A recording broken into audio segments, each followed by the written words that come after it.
Hi, this is Lakhi Singh, the property fixer, here to fix you and help you grow your property and your business affairs to the next level. So if you're looking for knowledge and insights about how to get involved in property, solve your problems about scalability in your property business, then do watch our 20-minute clips. We've taken them from hundreds and, well, thousands of videos that we've taken over the last 6 months, and we've broken them into simple chunks which can make them useful for you.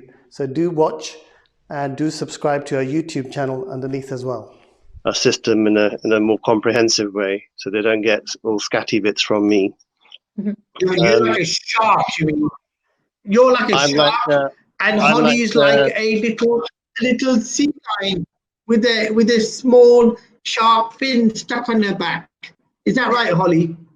When it comes to being busy, or do you regard yourself as a shark, Holly? Are you really a shark, Holly, dressed in a sea lion wool?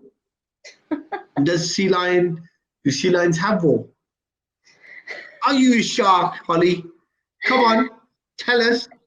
A shark in what sense? Are you a shark? Are you a business? In the sense about the bottom line, you keep your eye on the bottom line and you're all about the numbers. Do you shake hands and count the digits at the same time? Do you know what? I'm all about people. That's what I'm about. And if I get a good vibe and a feeling, then that's good enough for me. My partner, when you kind of do the course that we did, they kind of teach you about personalities and stuff like that. And my partner's the owl, so he's the one that's the Excel and the wise owl, and he's doing all the numbers. For me, I'm the person that's on the ground. I'm actually what they call like a monkey and a lion. I'm a monkey lion. You're a monkey lion. I'm a leader. Okay. I'm a leader and I'm fun. So that's a lot of the things that VJ Sal calls me on the show most of the time. First time I come across that terminology, you learn a new thing. So we've got something in common, Holly. Yeah. What's a monkey lion? Pardon? I said that most of the time on the show, I get called a monkey and a lion by VJ Sal. So we've got something in common, Holly. Yes. Then what bit of you is a monkey, and are you like a circus monkey, or are you more of a cheeky monkey? And the lion bit, are you more like a lion that goes around urinating on your patch to make sure nobody's actually encroaching? Or are you more of a lion in terms of hunting the right property line?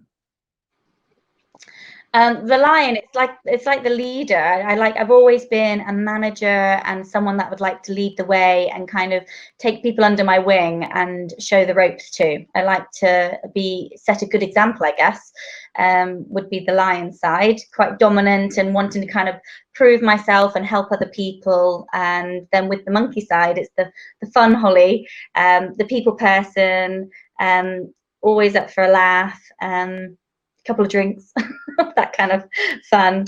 But I always try. Are you very optimistic, Holly? Are you very optimistic? Are you in your nature? Are you optimistic or are you pessimistic? Bit of both, actually. I think I'm quite optimistic with a lot of stuff, but I do have my days where I'm just like, oh, is it ever going to work? And then I'm like, oh, that does sound a bit negative, a bit pessimistic. But I'd like to say that mainly optimistic. I don't think I could be doing what I do if I wasn't, because with this kind of job, I guess what we're doing is you get a lot of no's. There's no's thrown at you left, right and centre constantly, and you've got to keep going. So we have to keep optimistic. I think Holly actually sees the beauty in everything. Excelente. I think she is obviously right. Okay, tell me, Lakhi Singh. She's optimistic and she's obviously pessimistic and she's overall optimistic. And without that, can I ask you a question then? There is a bounce in the economy at the moment, like a jump in house prices, and I think it's all over the place. And I think Cam Patel says there is a jump, but is this something that's going to last? Is it going to stay forever and ever? Or is it just merely a small positive or a glitch? Is it going to go downhill now? What's going to happen, Lakhi? Is it the quiet before the storm? Well, the thing is that the UK economy. I mean, Andrew Ma interviewed something, I think, last weekend.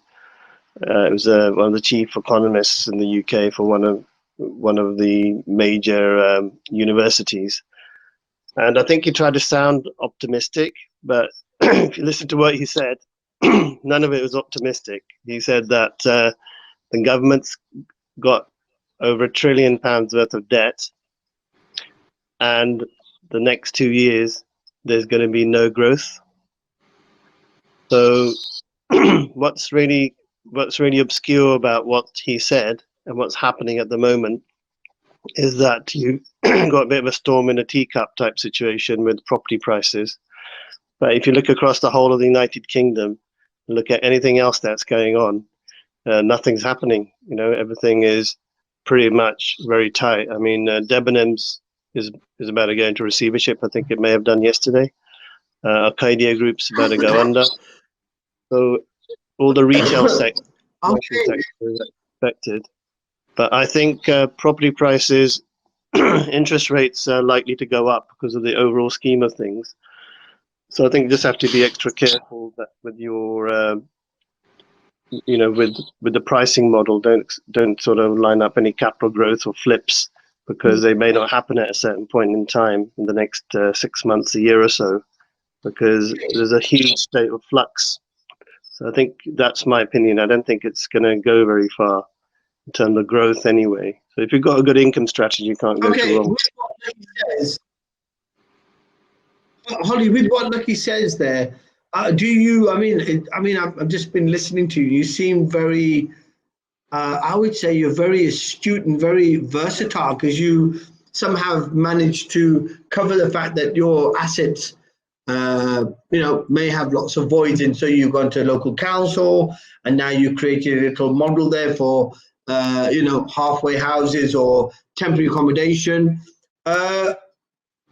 What is it that you think is going to happen, and are you pretty sort of like covered in terms of all your investments? Are they assets you're quite happy to hold on to and keep as a yielding asset in the meantime, waiting for certainty around the corner? Because there is an uncertainty. I think we all have to agree there's a major uncertainty, because all the banks are not out of the market. They're not lending at the moment. You know, there's no clear strategy around covert. People aren't working. I mean, you're lucky, you're blessed to have a husband who's an IT, you know, consultant or a developer, I assume. He's a developer, obviously, because he developed that wonderful flower around you called the CRM. So the point is, it's all right for him. He can work from home. He's going to get paid. But 99% of the economy, probably 99.99% of the economy, relies upon going to a fixed office and going to a high street and going into shopping malls and being behind a counter. How do you see the uncertainty, even in your pessimistic, optimistic planning? Very much like what Lakhi was saying, in the sense that we haven't gone down the route of doing flips and buying and selling at the moment, because there's just that uncertainty of when the time comes to sell it. Even though there was a bit of a bump in price and it could have done well now, there's always that risk that it could go completely the other way. You know, we don't have a crystal ball, but I think it's almost inevitable that there will be that risk at some point. But for us, most of our investments are about, you know, finding something that we can hold on to for a long period of time. That's a cash flowing asset instead. So it's always providing us something a month with the rental. We, like you say, we work with people, and I just wanted to shout out actually to Easy Let Angels here in Sheffield.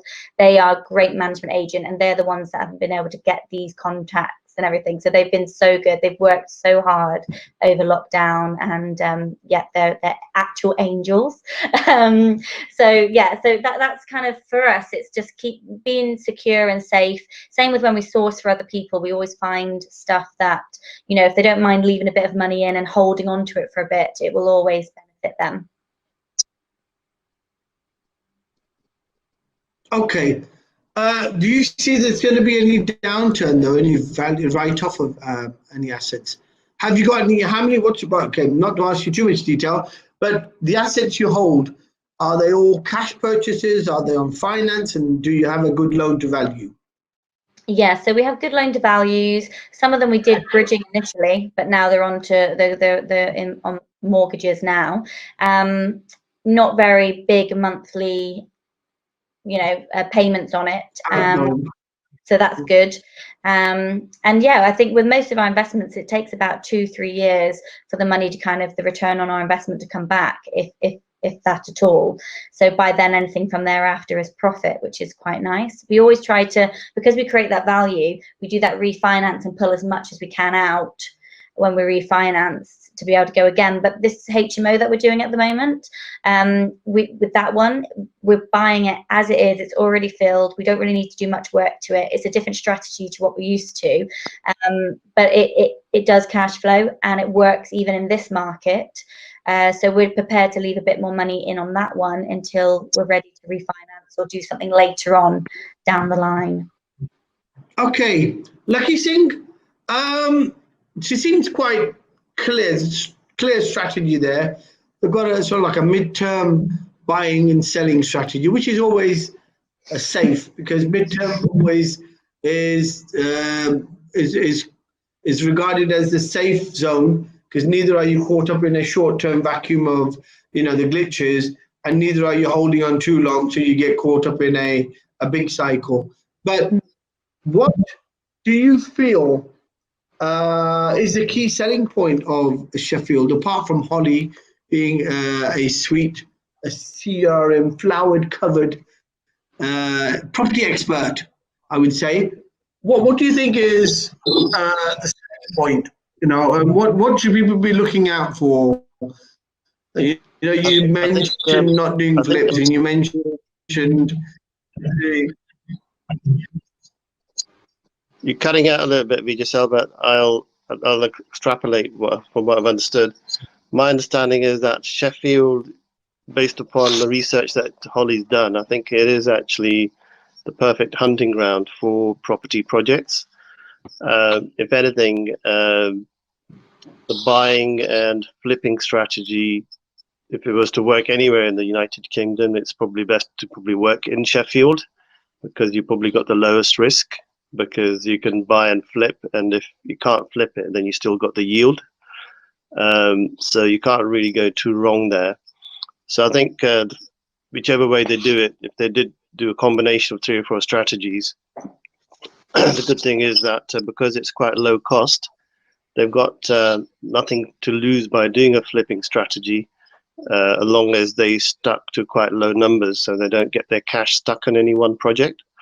So because the properties are only around 20,000-30,000 pounds, the joke, because they're such a low price, £65,000 being the average, of 60,000 for a 3-bed. If they, it's more like 80 to 100 now. Prices have probably gone up. But what's happening is there's probably the barriers to entry into the market are quite low, because Sheffield, a lot of people probably wouldn't have centered their strategy around Sheffield. So in some ways they are one of the bigger fish now in the pond. So Eagle Angel's biggest customer is a bit like Marks and Spencer's, and Marks and Spencer's is Holly. Yeah. So basically, I think it's a very good place to be, doing your strategies.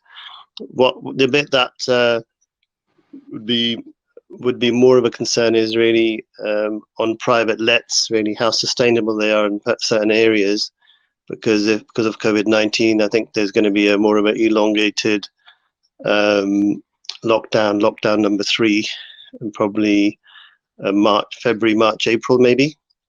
And if that happens, which I think it's likely, then the question is going to be, are you impacted? But it looks like you're not really going to be impacted, because your costs are quite low, and you've got quite a good sort of business model around what you're doing. So I don't think you can go too wrong. I think so. Sheffield itself as a city, or let's say in terms of its consideration, I think it's all about understanding your local area, like understanding the business, having also the local contacts. But if you've got the local contacts, as well as the education, as well as the knowledge of really how to convert business, because you've been there now doing the battle practice for the last year. I think you're on a winner, really. So I think, thumbs up. We should do a little like a thumbs up thing, isn't it? Somebody's got the formula right, so we should do that thumbs up thing. But I did have a quick question. So where did your education, how much did you pay? And is there a particular organization or company that you recommend for people that you think is really good that's helped them with the education? Yeah, so we actually trained through Legacy, who are now Asset Academy. And it was quite a big payout initially. So the beginning of our journey, all our money went into the training, and we didn't have any money to buy houses. So we have had to work with investors and things like that to get us to the point that we are at today, to be able to kind of recoup all the education. But we still believe it was 100% worth it. And even on top of the fees for that, we had one-on-one mentorships. We've worked with quite a few different people that's got a lot more experience. Who is the key person you think that really helps? I know Debbie Doran's over there. Do you work with Debbie? Debbie, that's who we had as our 3-day mentorship. Debbie is really good. She's meant to be coming on the show at some stage. I think we've got a schedule to come on. So, we love Debbie. Debbie was our 3-day mentor, and we've been in touch ever since. And she's amazing. Excellente. Right, we're down to the last few minutes before we close off for today. Holly, give us a quick 30-second soundbite. Tell us, what are you looking for 21? Where do you see the future with property and investment? And what do you have on the horizon? Okay, well, basically we're going to be looking at bigger things, but being a bit more creative, looking at HMOs, flats, land. We're always going to be sourcing for people, and of course we're promoting the property pipeline to help other people. So yeah, if anybody wants to get in touch, you may get a lot of help from the alternative business solution, especially for your software. It may be a good idea to try and promote yourselves a bit more there. Lakhi Singh, last 30 seconds. Neil Soha, good shout out to you. Sorry for that, missed you out for a bit. Lakhi Singh, last 30 seconds. Give us your tip.